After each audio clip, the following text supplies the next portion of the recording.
भारत और इंडिया में से क्या सही है। संविधान सभा में इस पर खूब बहस हुई थी। यह हमारे संविधान का अनुच्छेद 1 है और उसमें लिखा हुआ है, India that is Bharat shall be A union of states. बड़ी इंटरेस्टिंग बात है कि उस समय डिबेट थी कि भारत का नाम भारत रखें या इंडिया रखें। कुछ लोगों ने आर्यव्रत भी कहा, आर्यव्रत कहा, कुछ ने हिंदुस्तान कहा, सब नाम चले।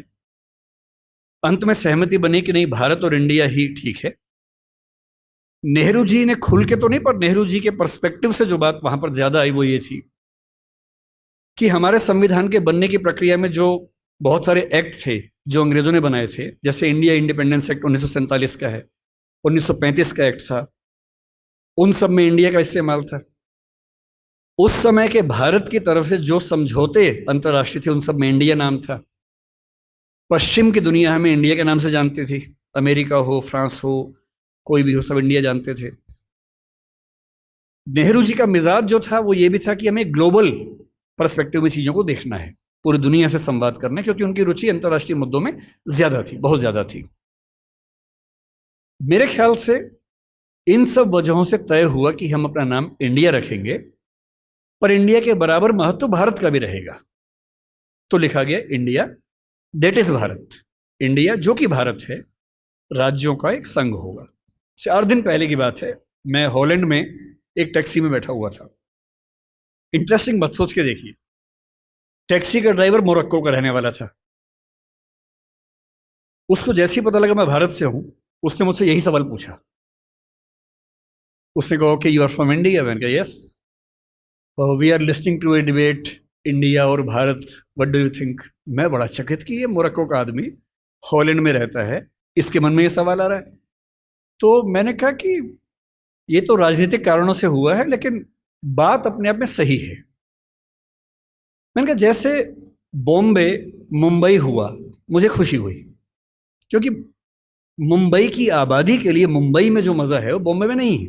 बॉम्बे तो अंग्रेजों ने नाम दिया था। कोलकाता को कैलकाटा अंग्रेजों ने किया, तो बंगाल के लोगों ने कोलकाता कर दिया उसको।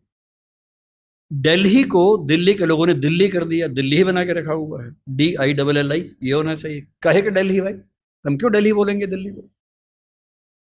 ये सारे तर्क अगर सही हैं, अगर बर्मा का नाम म्यांमार होना सही है, क्योंकि उनकी जनता की आवाज तो म्यांमार में है, बर्मा में नहीं है। श्रीलंका और सीलोन की डिबेट में वो अपने आप को सीलोन ना मानना चाहे, श्रीलंका मानना चाहें, क्योंकि उनकी भाषा श्रीलंका बोलती है। तो मेरे मन में सवाल बड़ा साफ आता है कि भारत इंडिया क्यों होना चाहिए।